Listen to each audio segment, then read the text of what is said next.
शाकाकारं भुजगशयनं पद्मनाभं सुरेशं विश्वाधारं गगन सदृशं मेघवर्णं शुभांगम्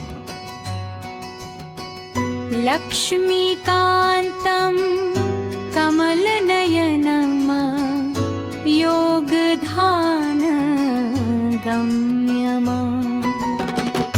वन्दे विष्णु भवभयहरं सर्वोकनाथम्।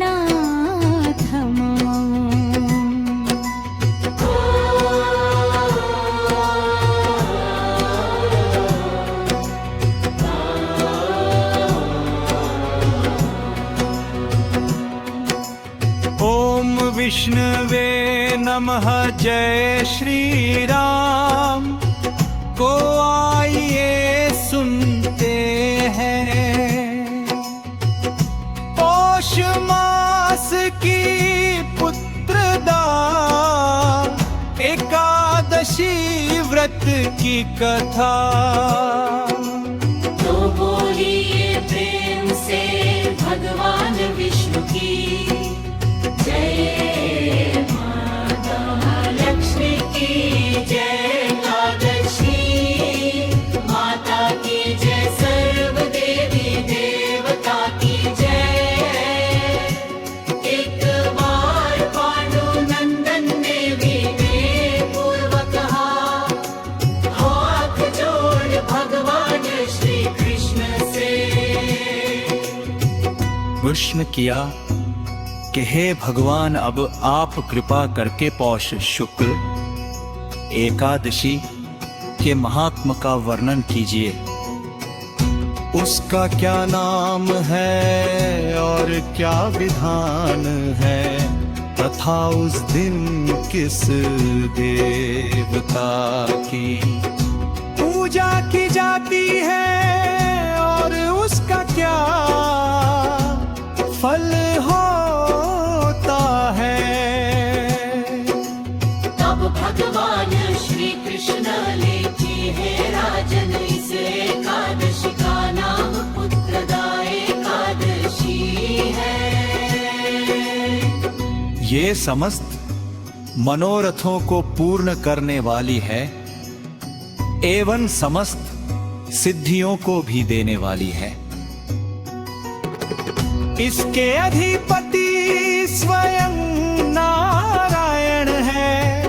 इस सनातन संसार में इसके समान फल कनमाला दूसरा कोई भी व्रत नहीं है। इसके प्रसाद से मनुष्य पुत्रवान विद्वान कीर्तिमान लक्ष्मी की और यशस्वी होता है। अब मैं तुम्हें उत्तम और पापों को हरने वाली कथा कहता हूं, तुम ध्यान पूर्वक सुनो।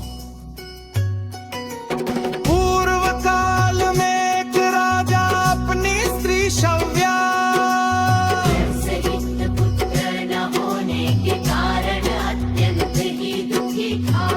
उसके पितर गर्मासुरों से सिंचित विंचित की औरत का पान करते थे।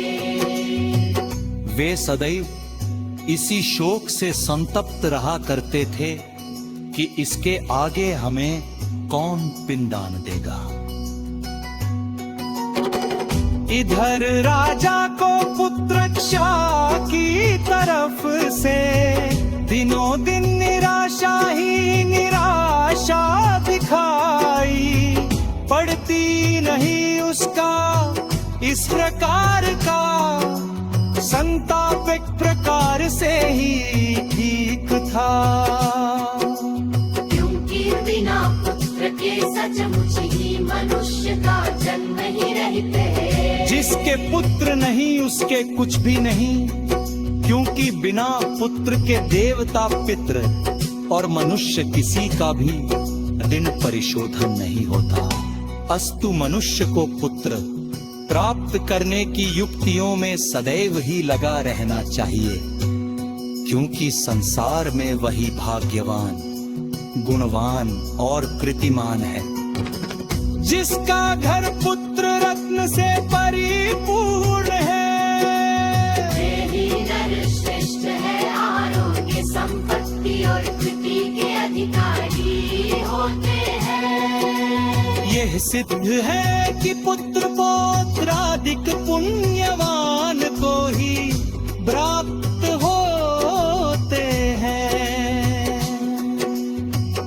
संपत्ति, विद्या, लक्ष्मी और त्रैलोक्य की कुछ भी स्त्री उससे दुर्लभ नहीं रहती। इस प्रकार दिन रात की चिंताओं से प्राण पाने के लिए राजा है।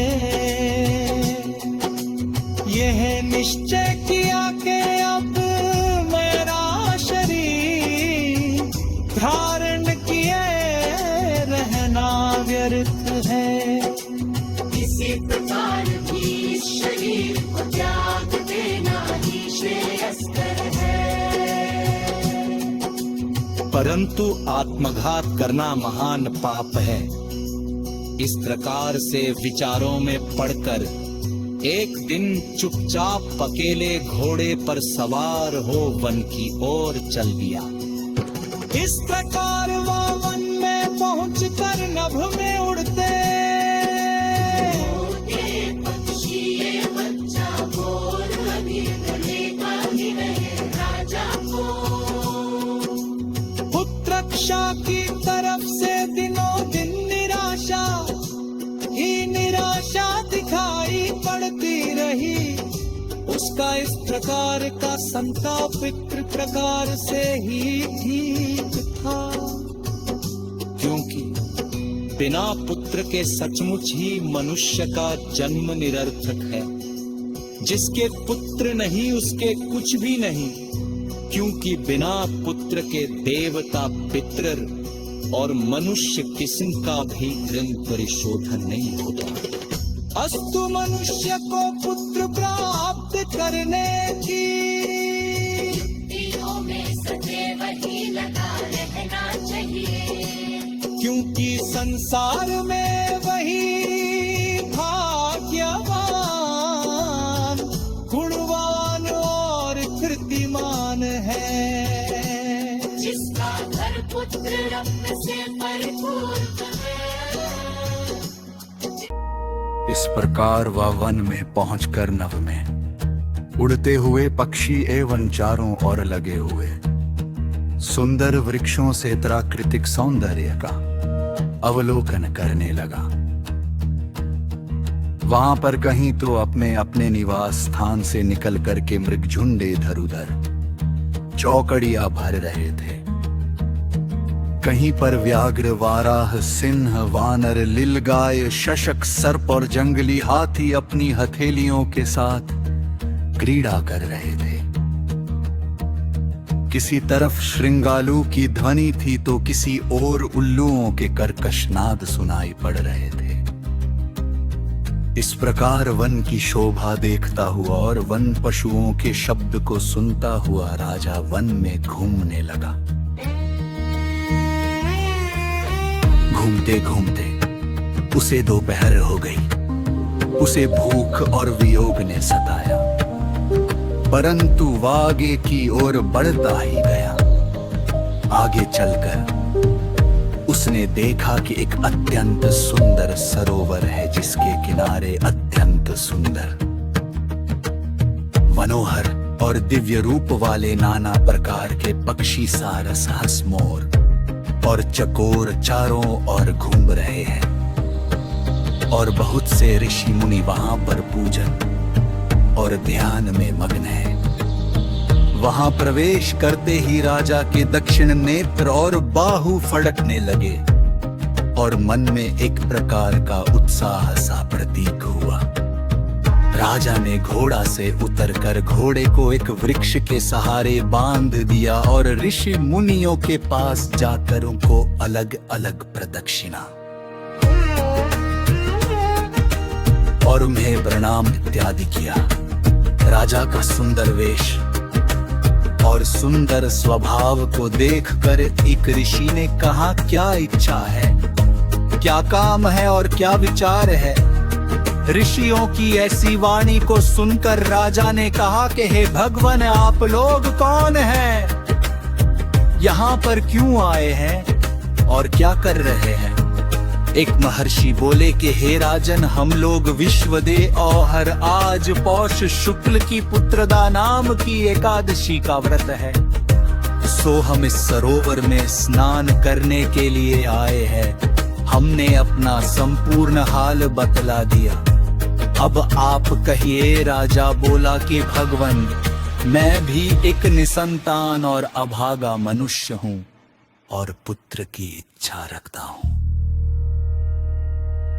यदि आप लोग मुझे किसी प्रकार भी एक पुत्र भक्त को मैं अपने को धन्य मानता, जन्म जन्म के लिए आपका ऋणी हो जाऊंगा। ऋषियों ने कहा कि हे राजन, आज पुत्रदा एकादशी है। इसका व्रत अत्यंत उत्तम और निसंदेह पुत्र को देने वाला है। आप नियम पूर्वक एकादशी के व्रत को धारण कीजिए। निसंदेह एकादशी के